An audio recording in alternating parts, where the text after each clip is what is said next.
right, grab a seat. Got a lot to cover. Average about 140 minutes or words a minute. Gusts up to 280. Are you ready? Got a lot to cover in a little bit. You're in a business. You're at a stage, a lot of you, where you know the business works. You all know that. I mean, my goodness, that's obvious. But we all come to a point in time where we look at the business and we think, can I do it? I know the business works, but can I do it? Can I do it? I never saw myself like Jerry and Fred and Joe and some of the people that were, still are and always will be my idols, my mentors. And I always thought, I know it works, but I don't know if I can do it. I'm going to tell you something. First of all, you're going to need to clear that stuff out of your head and realize there are no mysteries in this business. This is not where some of you are blessed and it's going to happen, and some of you just don't have what it takes. It has nothing to do with it. You got to realize something. This business works, period, if you apply the system that's available. I looked at it from this standpoint. I never had a whole lot of confidence coming into the business. And I thought, I questioned myself all the time as far as my ability to work it. And I finally reached a point in this business where I realized, well, I don't know if I can do this. But you know what? I think I can find 6 people that maybe have a little more self-confidence, are better communicators, maybe have a better work ethic, whatever. So I never really looked at it from the standpoint of whether I was going to do it. I just looked at it from the standpoint, I'm going to go find a half a dozen people better than I am at building this. And I'm going to be the one to show them the opportunity. But see, by doing that, you're actually doing the business. So whatever it takes to get your frame of mind to the point where you realize, yes, you can do this business. It's not a matter of chance.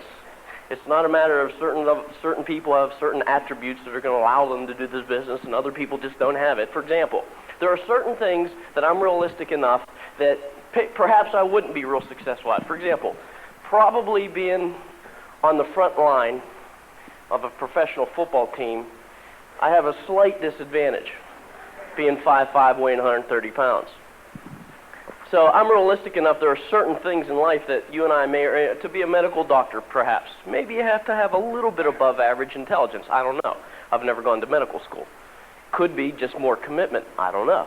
But regardless, I wasn't sure I could do those things because of perhaps certain characteristics or certain qualities that I may or may not have lacked. And this business has nothing to do with it. And you know how I discovered that? It wasn't because I heard a speaker tell me that at a seminar, because for all I know they were just saying that to pump me up. But I heard it on tape after tape, seminar after seminar, reading it in books. I started to realize it boils down to what I expect of myself. Do I expect myself to be successful? And see, I like what Coleman Orr says, you'll never necessarily get what you want. You'll get what you picture. You don't just get what you want out of life. You're going to get what you picture regardless. And he said, you could want direct so bad you could taste it. Gosh, I want to be direct. Oh, I'd love to go Pearl. But if the bottom line is you don't see yourself in the back of your mind ever going past 1,000 pin or 2,500 pin, you can taste it. You could want it, dream about it, but if all you picture is still not being able to get past that 1,000 pin level, it's not going to happen. So therein lies the secret, to get what you want and what you picture the same thing. Then by always getting what you expect, you'll end up getting what you want, because you got to get what you want and what you expect to be the same thing. And what that means is that's dream building is what it comes down to. And you folks, we all hear that coming into the business. We hear it on tapes. I used to listen to Fred Hartice tapes, and I'm going to fess up here. Those weren't my favorite tapes in the beginning. They are now. They weren't in the beginning because I was so far behind.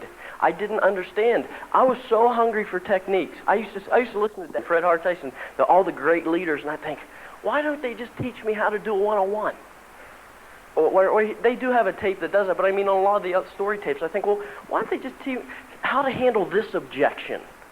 Or why don't they teach me how to start someone up properly? They keep focusing on this dream. I wanted to meet, quote unquote.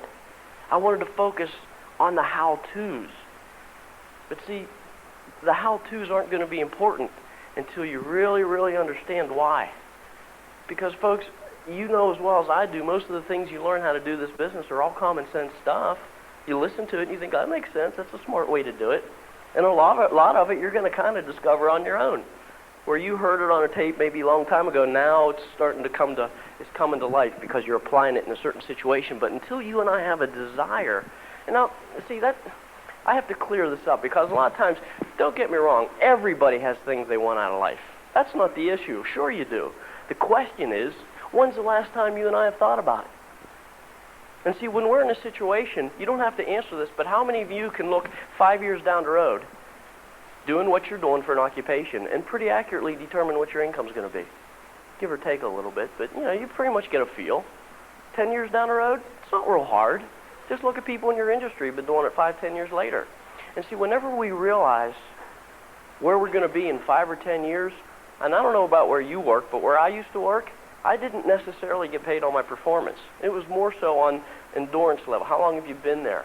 How much time have you put in? So there were politics involved in different. So I didn't really directly control my success strictly on my performance. It might have had a certain amount of play in it, but it was limited. So what I do is I could look 5, 10 years down the road and see what I could be making, what my lifestyle was going to be like. And at that stage, why get excited about things in life whenever someone else controls your income and your time?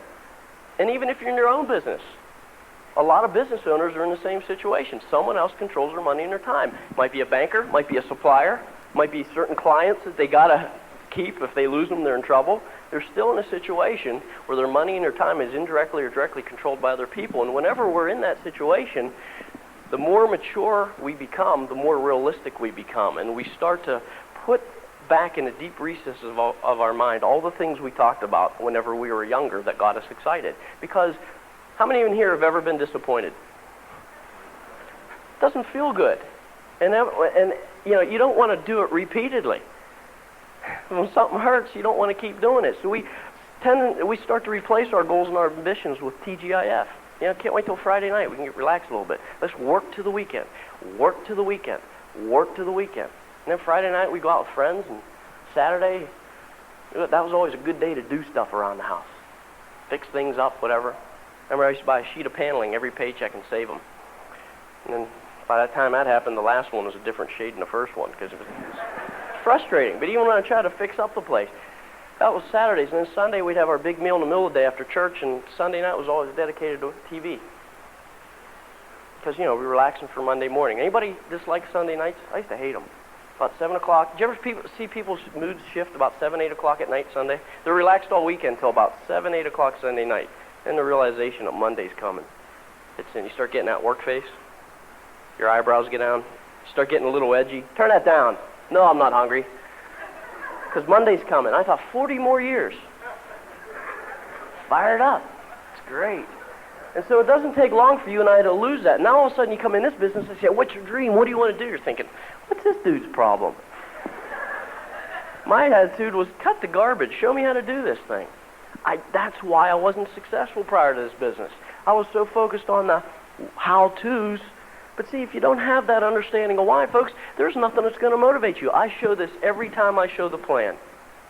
And I'm going to show it to you right now because I want you to understand it. How many people in here have ever, I want you to put your hand up if you've ever thought about owning your own business. Even if the last time was when you were a little kid, that counts. Put your hand up if you ever, and look around. Put your hand up and look around.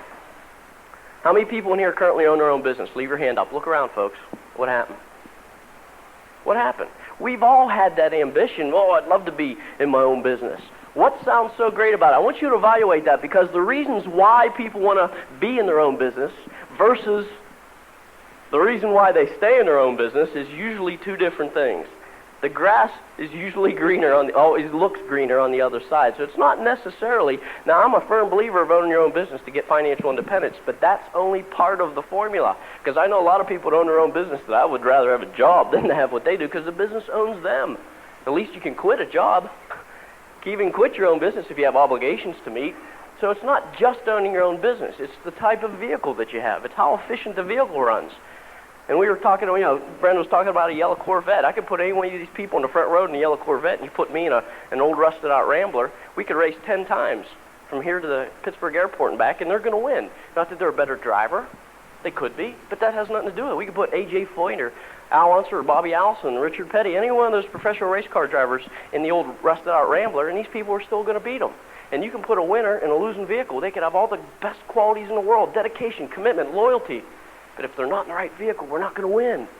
And what you got to realize is what you have your hands on. But the source of motivation in this business is so much different than most conventional businesses.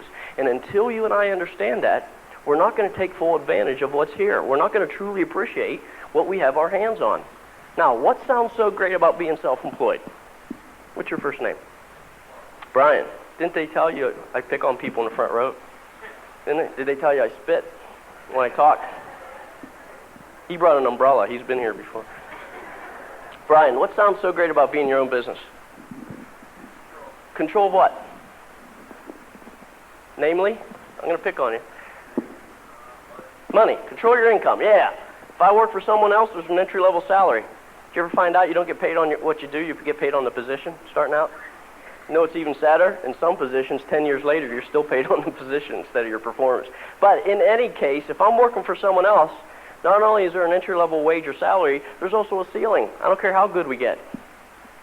They can only afford to pay us so much for what we do. I get some people say, Tom, no, I'm in sales. It's commission. I get paid on what I do. Yeah, well, did you ever see a situation where somebody comes in and does really great in the sales position, so great that they exceed the income of the sales manager? How long does that usually last? And all of a sudden we have a restructuring of commission or a reassignment of certain accounts to help the new people, or territories are going to be rearranged, etc. But hopefully we can control our income. Yeah, what else? What sounds so great about being self-employed? Anyway, be your own boss. What'd you say? What about time? Control your time. You business owners laughing yet? Control your time. Now, I'm not picking on you. Ideally, yeah, that's great. That's what we want. But how many times does that actually happen? And we could list a couple other things, the prestige, the feeling of accomplishment. Now you go to reality. What's the first thing you got to have to start your own business? Wait a minute, I just told you that's why I want to get into business for myself. I need it. That's why now you're telling me I got to have it? That's a catch-22. You're right. That's like going for a job and everybody wants experience. So I got to have some to get some, but I got to get some to have some. And it's tougher to come up with the cash today than it's ever been. Personal debt's at an all-time high. Banks are running scared. It's not uncommon for them to see 30% up front before they'll even talk to you. In other words, if you can prove to them you don't need it, they'll loan you all you want. Here's the other element. Risk. I don't even mean of the money you borrow. I mean a much bigger risk. If you have a job, even if your career isn't providing what you want, still, who likes the idea of jumping from the frying pan into the fire? I didn't know if any of the ventures that I looked at were going to work, and that thought of risking was scary to me. Even if you're going to keep your job, plus start your own business, now you're spreading yourself out thin. And what if you dump thousands of dollars and invest into a business, and you got your job, you got your business, and if you can't maintain that schedule emotionally or physically a couple months down the road and you have to give one up, you're going to have to give up your job because you've got financial obligations in your business. Now all of a sudden, you have to. And what if it's, instead of taking 40 or 50 hours a week to do this business that you started, whatever it was, and now it's taking 60 or 70? Tough. Now, we can all agree our original reasons for being self-employed are going to be a source of motivation. There's no question about that. But would you agree that the bank payment due in 30 days would motivate you? And if this venture doesn't work that you started, that you dumped thousands of dollars into, then your family won't eat well. Would that motivate you? Hello? Now tell me something. What's more motivating? Your original reasons for being in your own business or the situation you put yourself in? Is that a positive or a source of motivation? Or a positive or negative source of motivation? Was it intentional? No. But in that situation, which, by the way, this is the biggest source of motivation for most business people, am I really my own boss? Do I really control my time? Do I really control my money? Human nature is this way, folks. Our fear of loss is a much stronger force than our desire to get ahead. But when you buy a $110 kit and you can shove it in your closet and nothing's going to happen to you, what's the motivation for building this business? You know what it comes down to? The things that you want. How many people were told getting in this business there's no risk? Can I see a show of hands? That's partially true. Financially, absolutely no risk. But the risk, here's the risk. One more time, you're going to have to get your hopes up. One more time, you're going to have to talk back and forth about what you guys want out of life. One more time, you're going to have to, quote unquote, risk that chance of disappointment. Now, I can tell you won't be disappointed, but that doesn't help. You coming in have to find that out for yourself. It's still a risk for you and for me when we start this business. God, please make this be a good one. Can anybody relate to what I'm saying? If you're going to be successful in this business, anything for that matter, but especially starting out in this business, you have to be willing to risk getting all your ambitions out on the table and talking about them one more time. And if you're married, you need to communicate that back and forth. You need to share with one another. When Brenda and I finally listed our goals with pen on paper, and we fought it for a while, she said to me, "Why didn't you tell me about some of these things that you wanted?" She said, "I knew about a couple of them, but I didn't know about some of them." I said, "Honey, I didn't want you to get your hopes up, because I knew where we were heading." I said, "Why didn't you tell me about all this stuff that you wrote down?" And this is true. She said, "I didn't want to make you feel like you weren't providing." Isn't that interesting how we communicate? And the reason was because someone else controlled our income and our time. And we knew where we were going to be in 5 and 10 years, pretty accurately. And here's an opportunity where it's literally open-ended. But the reason why so much time is spent on having goals and writing down your dreams is because that is the fuel. You have nothing to lose. And that sounds great. And it is great for obvious reasons. But that's the two-edged sword. Because you have nothing to lose, the only source of motivation is what are some things you want. Folks, you got to start figuring out how you want to design your life. How do you want to design your life? How do you want it to be? If time and money aren't a challenge, what would you do with your time? Would you travel differently? Would you spend your vacations differently? Would you change addresses? Would you wear different types of clothing? I don't know. Would you choose different kinds of entertainment? The state park got old for us after 12 times in 2 months. I mean, I'm not putting down we have beautiful state parks in this state, but there is life beyond Pennsylvania. And we've been discovering it over the last 4 or 5 years. It's exciting. But just to be able to see all the many blessings we've all been given and take advantage of it, it takes the time and the money. But that's so critical. I can't stress enough how critical it is for you to focus on some of those dreams and figuring out what you want out of this thing. Folks, this is a huge business, and it's there for all of us.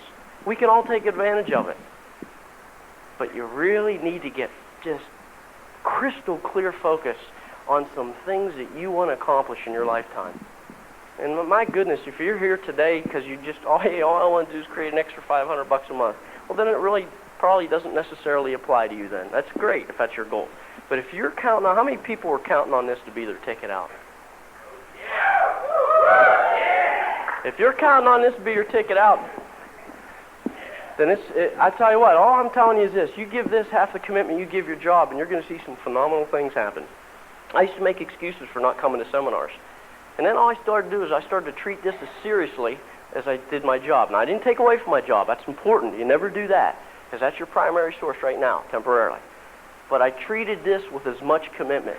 And if there was ever a situation or something that I didn't feel like attending or going to, I thought, wait a minute, if I got called in for work, would I go? Or would I blow it off because of this excuse? And if the answer was no, I'd go, then I went. I gave this the same commitment I gave my occupation because I figured, hey, I should at least give my family the same commitment I'm giving my boss's family. That's only fair to my family. And that's when things started to happen with this business. I'm going to tell you what's happening economically. I'm going to give you a perfect analogy. This dawned on me a couple weeks ago. I was just thinking about this.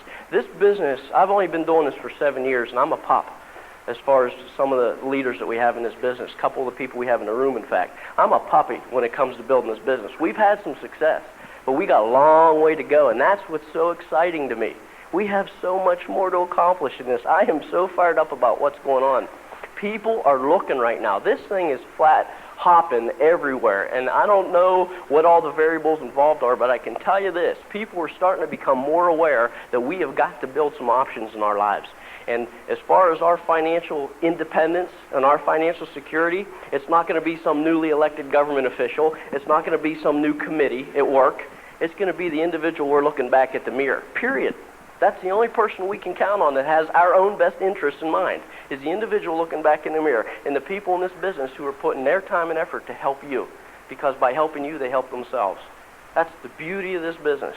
But we have to be fired up about our individual goals as well. But I'll tell you what's going on. How many people in here, think about this analogy, how many people in here wear seat belts that didn't used to years ago? Can I see a show of hands? I'm one of them too. I buckle up all the time, but years ago I didn't. I don't know, it wasn't cool to buckle up. I don't know, I just didn't.